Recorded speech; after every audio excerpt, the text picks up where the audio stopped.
اعوذ باللہ من الشیطان الرجیم بسم اللہ الرحمن الرحیم رب اشرح لی صدری ویسر لی امری واحلل عقدۃ من لسانی یفقہوا قولی رب یسر ولا تؤثر وتمم بالخیر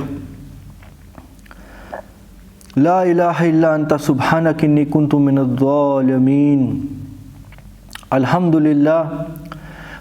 للہ وقفا والصلاة والسلام علی عبادہ الذین اصطفیٰ خصوصاً علی خاتم النبیین محمد الامین وعلی آلہ وصحبہ اجمعین اما بعد فاعوذ باللہ من الشیطان الرجیم قال اللہ تعالی فی سورۃ البنی اسرائیل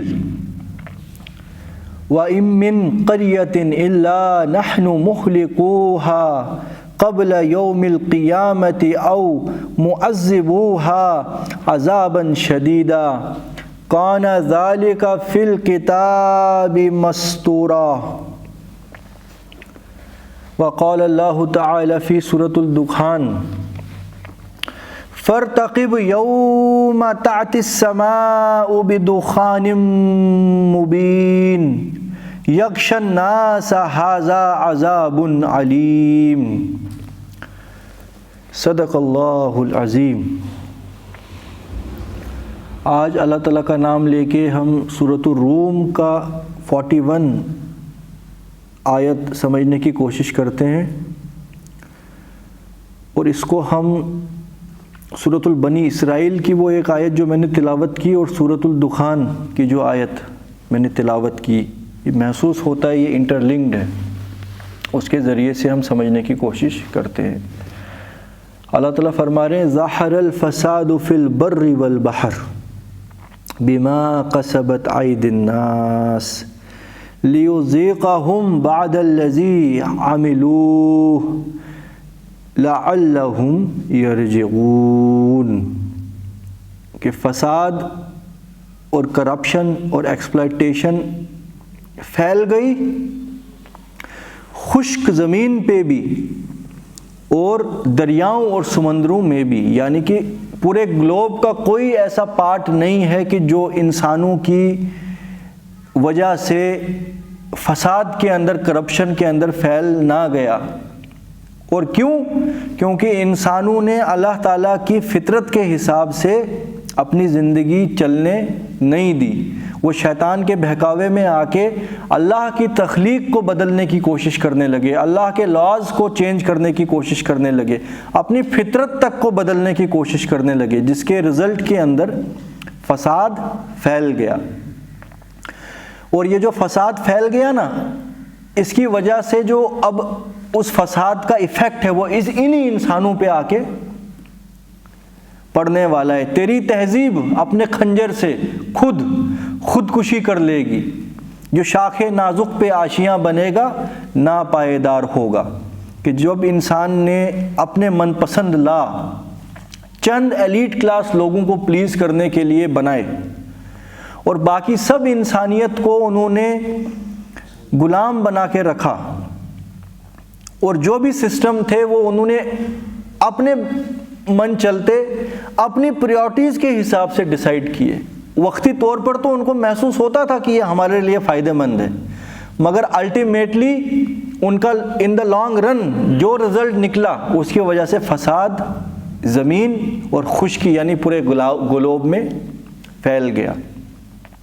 اب جب فساد پھیلتا ہے تو خالی اس کے اندر وہ نہیں پھنستے ہیں کہ جنہوں نے پھیلایا ہوتا ہے، یا خالی وہ نہیں پھنستے ہیں کہ جن کو ایکسپلائٹ کیا جا رہا ہوتا ہے، پھر تو گردابے میں سارے آ جاتے ہیں، فساد پھیلانے والے بھی اور جن کو انہوں نے ایکسپلائٹ کیا ہوتا ہے وہ بھی، بچنے والا کوئی نہیں ہے۔ جب نیوکلیر بم پھٹتا ہے اس وقت پھر وہ نیوکلیر کلاؤڈ یہ نہیں دیکھے گا کہ یہ رئیس کا کیپٹلسٹک کا علاقہ ہے اور یہ غریب کا علاقہ ہے، اس وقت تو وہ چاروں طرف اس کے اثرات جائیں گے۔ تو اللہ تعالیٰ فرما رہے ظہر الفساد فی البر والبحر بما کسبت ایدی الناس، اور یہ اللہ نے ظلم نہیں ان پہ کیا دنیا کے اندر فساد پھیلا کے، یہ ان کے اپنے ہاتھوں کی کمائی ہے. لِيُذِيقَهُمْ بَعْدَ الَّذِي عَمِلُوهُ، تاکہ ان کو اللہ مزہ چکھائے اس میں سے بعض چیزوں کا جو برے کام یہ کرتے تھے. لَعَلَّهُمْ يَرْجِعُونَ، اور شاید کہ کچھ لوگ ہوں ان میں سے کہ جو ابھی بھی توبہ کر لیں پھر، اور جو اللہ کی طرف رجوع کریں. ہر قرآن کی آیت کی طرح یہ آیت بھی اپنے اندر علم کا خزانہ اور حکمت لے کے موجود ہے. تو اپنے کیپیسٹی کے حساب سے اللہ کی اس آیت کے اندر سے علم ایکسٹریکٹ کرنے کی ہم کوشش کریں. آپ مجھے بتائیے، دیکھیے دنیا کا اکثر اور بیشتر سرمایہ جو ہے وہ کن چیزوں میں یوٹیلائز ہوتا ہے؟ کسی بھی کنٹری کی ویپنری میں، وارفیئر میں، اور ٹاپ کلاس وارفیئرز میں آتا ہے نیوکلیر ویپنری. جبکہ اس ملک کے اندر 70 80 90% لوگ ایسے جو ہوتے ہیں کہ جو غلامی کی زندگی جی رہے ہیں. نام غلام نہیں ہے، نام امپلائی ہو سکتا ہے، مگر ہیں وہ کچھ نہیں سوائے اس کے کہ بکے ہوئے لوگ جن کی زندگی صبح سے شام تک خریدی گئی ہے چند دہلوں کے عوض.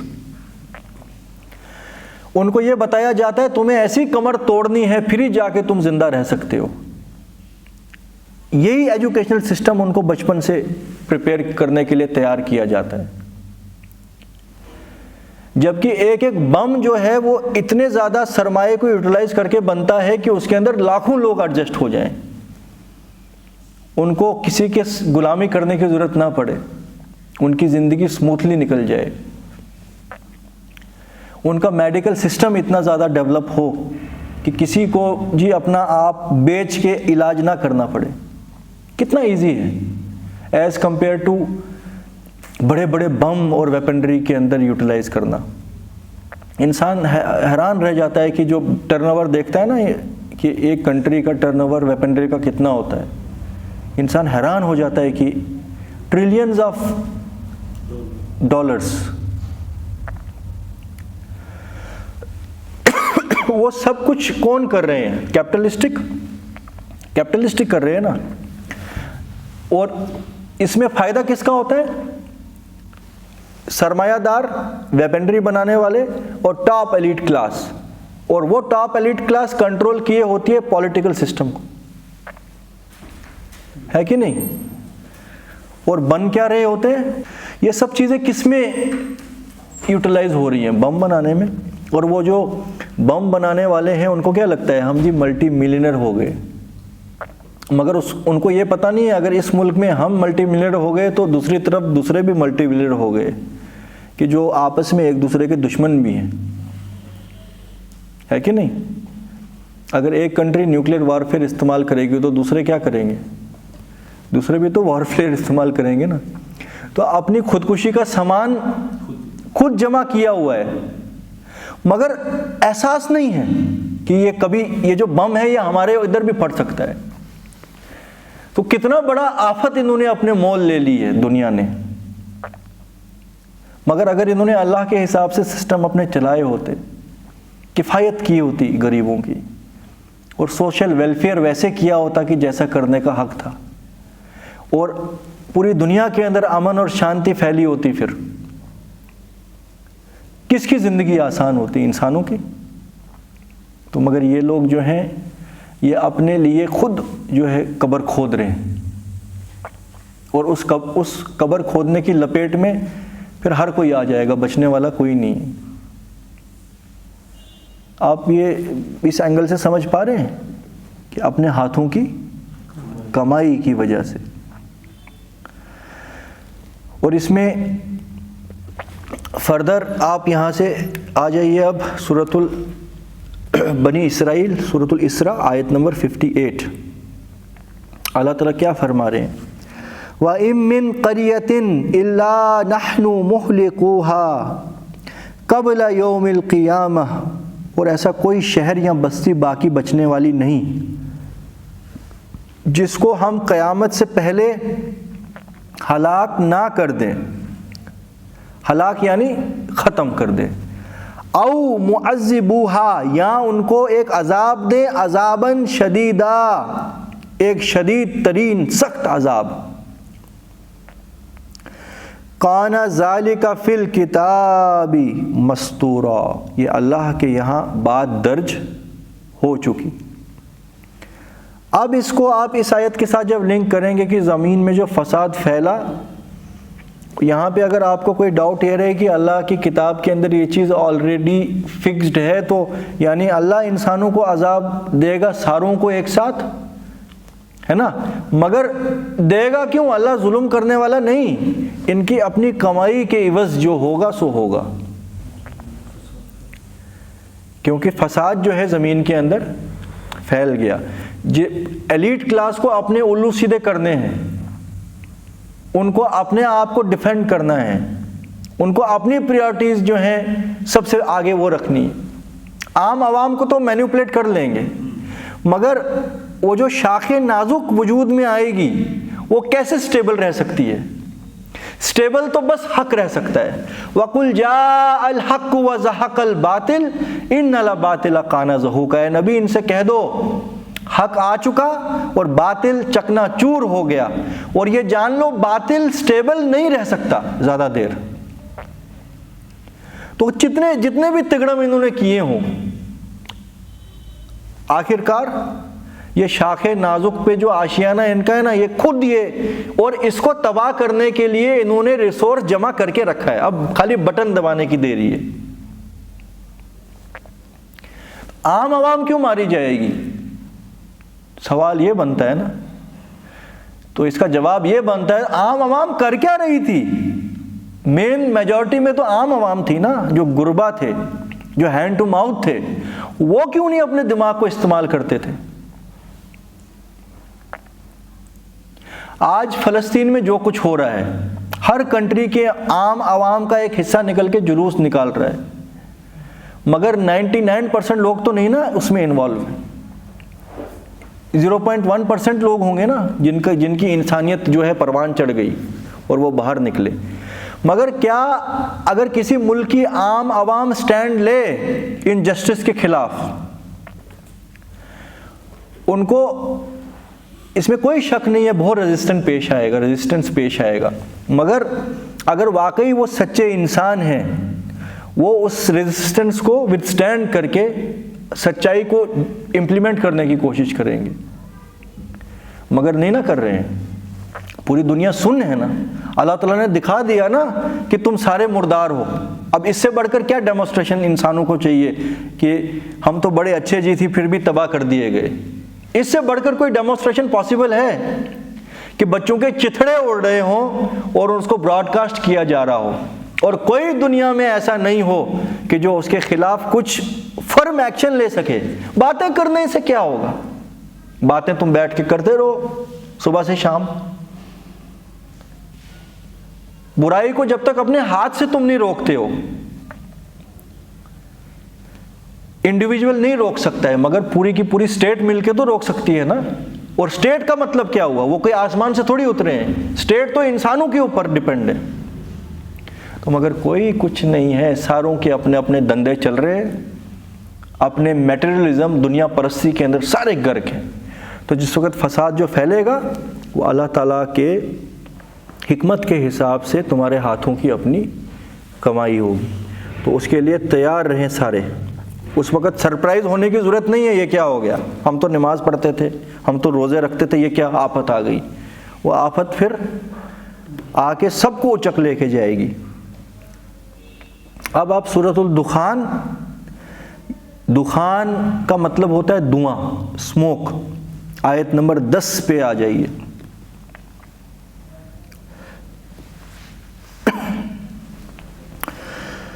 اللہ تعالیٰ فرما رہے ہیں فرتقب، تو انتظار کرو اس دن کا،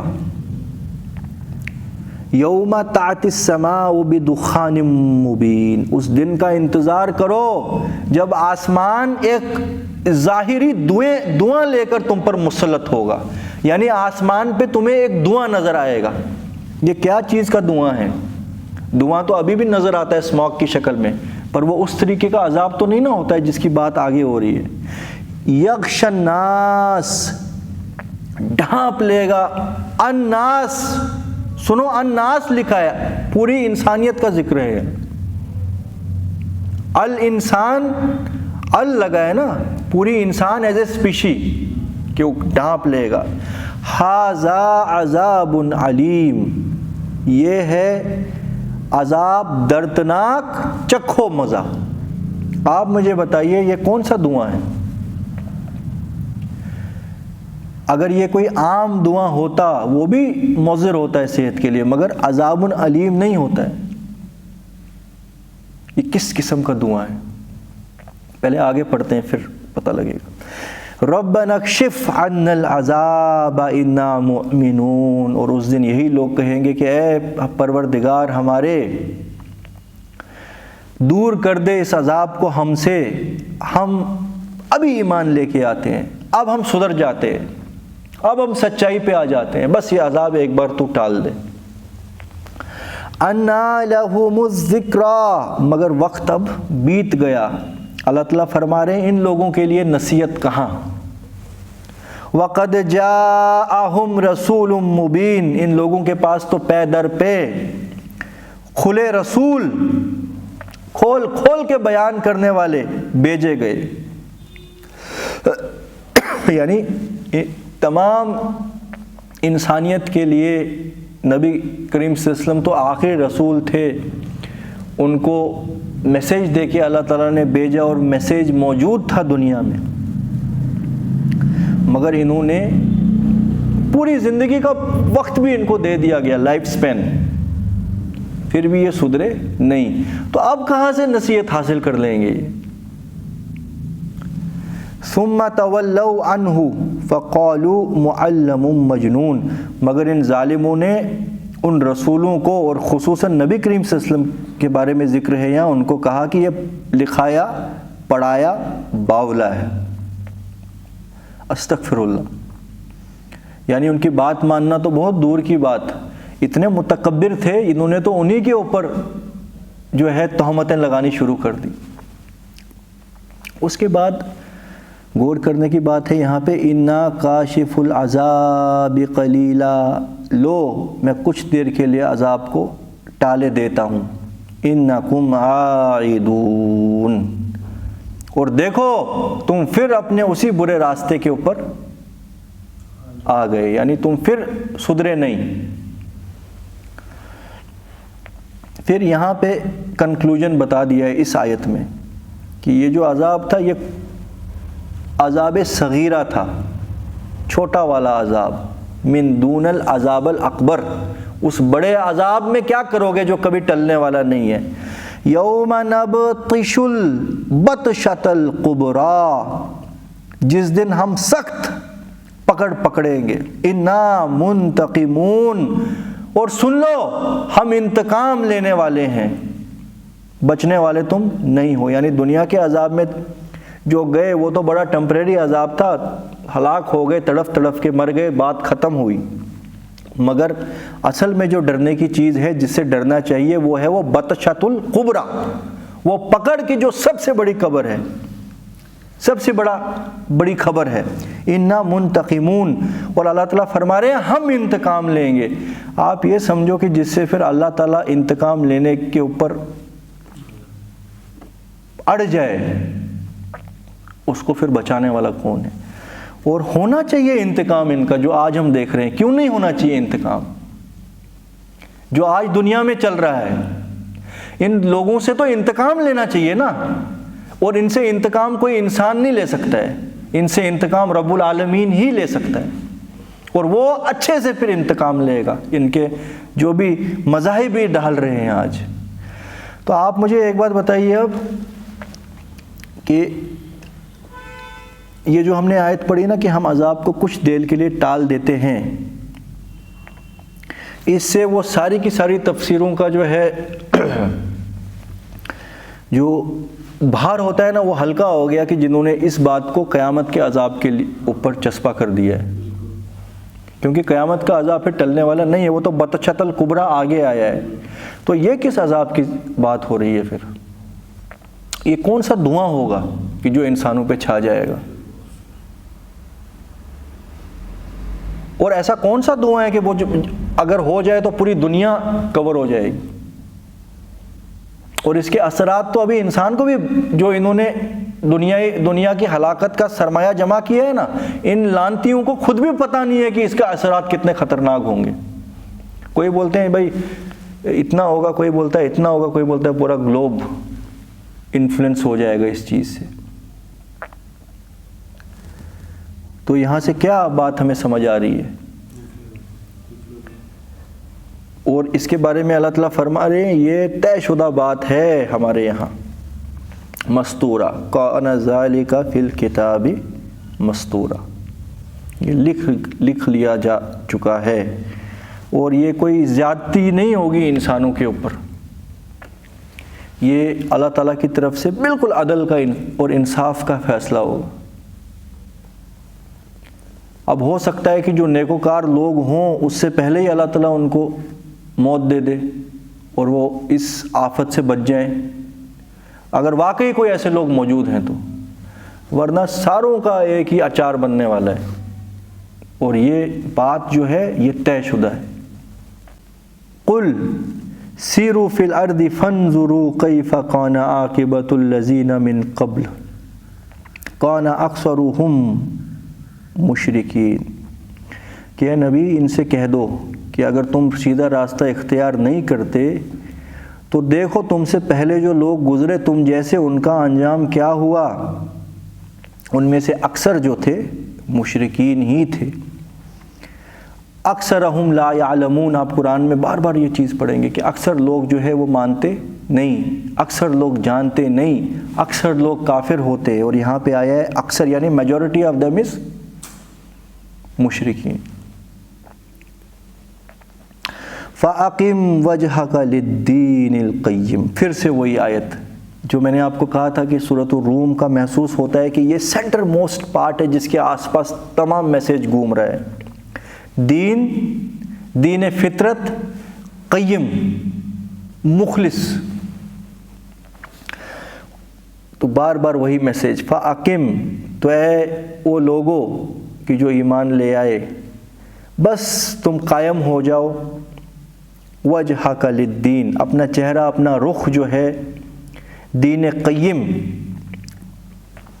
سیدھے دین راست کی طرف یعنی اسلام کی طرف موڑ لو، من قبل ان یأتی یوم لا مرد لہ من اللہ، اس سے قبل کہ وہ دن آ جائے جو کبھی ٹلنے والا نہیں ہے، وہ دن آ جائے جس کو اللہ کی طرف سے ٹلنا نہیں۔ یومئذ یصدعون، اور اس دن انسانیت دو پارٹیز میں جدا جدا کر دی جائے گی، اور یہ ہم نے ڈسکس کیا ہے پیچھے کہ یہ دو پارٹیز کون سی ہوگی، ایک ہوں گی مومن صادق، ایک ہوں گے کافر منافق، دو ہی پارٹیز کا ذکر ہے۔ آپ دیکھیں یہاں پہ بھی کیا چیلنج ہے کہ اگر یہ سب چیزیں سن کے سدھر گئے تو عقیم سیدھے ہو جاؤ، اپنا چہرہ اللہ تعالیٰ کے راستے کی طرف موڑ لو، اس سے پہلے کہ وہ وقت آ جائے جس کا ٹلنا کسی بھی صورت میں پاسبل نہیں۔ یہاں پہ یہ بھی اشارہ مل رہا ہے کہ وہ والا دن بھی کہ جو پہلے والا ہے، کیونکہ جو اس میں مارا گیا اور اس نے ایمان نہیں لایا ہوگا وہ تو آخرت میں بھی ہلاک ہی ہو گیا نا، اگر وہ ایمان والا نہ ہو۔ بطشۃ القبریٰ سے بھی تو بچے گا نہیں نا، یہ نہیں نا کہ یہاں جی پگھل گیا کسی عذاب میں یا ڈوب گیا یا بجلی گر گئی تو وہاں بچ جائے گا، وہاں پہ بھی بچنے والا نہیں، اس کا تو وقت وہیں ختم ہو گیا نا۔ جب تک سانس باقی ہے توبہ کر سکتا ہے وہ انسان، مگر جب دنیا کے عذاب میں مبتلا ہو گیا، نوح علیہ السلام کو نہیں ماننے والے ڈوب گئے، یہاں تو ڈوب گئے مگر وہاں بھی تو وہ ابدی عذاب میں مبتلا ہوں گے۔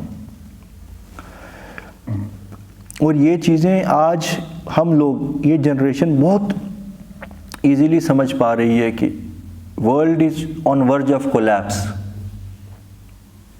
ہر طریقے سے کوششیں کی جا رہی ہیں کہ کسی طریقے سے وار شروع کی جائے، پتہ نہیں کیا کسر باقی ہے اللہ کی حکمت میں کہ ابھی یہ چیز نہیں ہو پا رہی ہے، ورنہ تمام قوتیں اس کے اندر جڑی ہوئی ہیں۔ بہرحال یہ ہونا تو ہے، اس کے بارے میں تو پھر حدیث میں بھی بہت روایتیں آتی ہیں، ملحمۃ الکبریٰ، ملحمۃ العظمیٰ۔ ایک حدیث میں آتا ہے کہ قیامت سے پہلے ایک اتنی بڑی جنگ دنیا دیکھے گی کہ اگر 99 لڑنے والے ہیں، ان میں سے اگر 100 لڑنے والے ہیں 99 ہلاک ہو جائیں گے۔ ایک جگہ ہے کہ اگر 100% لوگ ہیں 99 ہلاک ہو جائیں گے۔ تو ایسی کون سی وار پاسبل ہے کہ جس میں 100 میں سے 99 مارے جائیں؟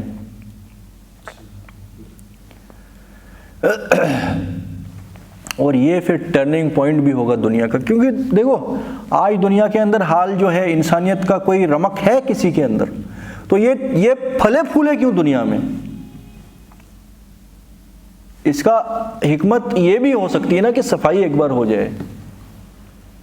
دیکھو جب گندگی پھیل جائے تو اس کی صفائی کی جاتی ہے نا، اس کے بعد پھر نئی گھاس اگتی ہے، تو پھر وہ نئی گھاس ہی ہوگی کہ جس کے اندر پھر خیر ہوگا، اور وہ تمام پیشن گوئیاں کہ امام مہدی عیسیٰ علیہ السلام کا آنا، اور اس کے بعد حق اور عدل اور انصاف قائم کرنا، ابھی تو محسوس ہی نہیں ہوتا ہے کہ وہ قائم کرنے والا کوئی ہوگا بھی۔ ابھی تو مردہ ہے، اب سب مردہ ہیں، مردہ قوم، مردہ امت۔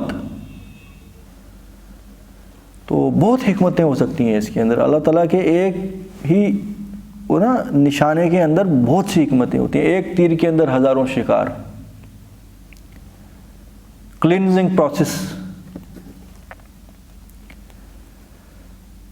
تو اللہ تعالیٰ فرما رہے ہیں مگر معافی کا راستہ کبھی بند نہیں ہوتا جب تک جان حلق تک نہ پہنچ جائے۔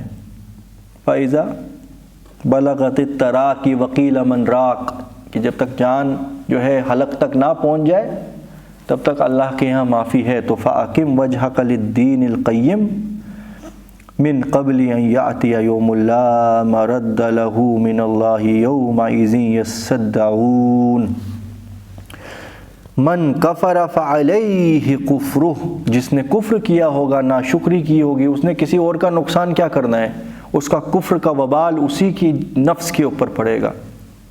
ومن عمل صالحا فلانفسہم یمہدون، اور جس نے نیک عمل کیے تو اپنے لیے سامان کر لیا، کسی کے ساتھ بھلائی اس نے کی، ایکچولی تو اس نے اپنی جان کے لیے خیر اوپر جمع کروا دیا، اللہ کا کیا فائدہ ہوا؟ معاذ اللہ۔ کلیئر کٹ ہے یار، قرآن کے اندر کلیئر کٹ انسٹرکشنز ہیں۔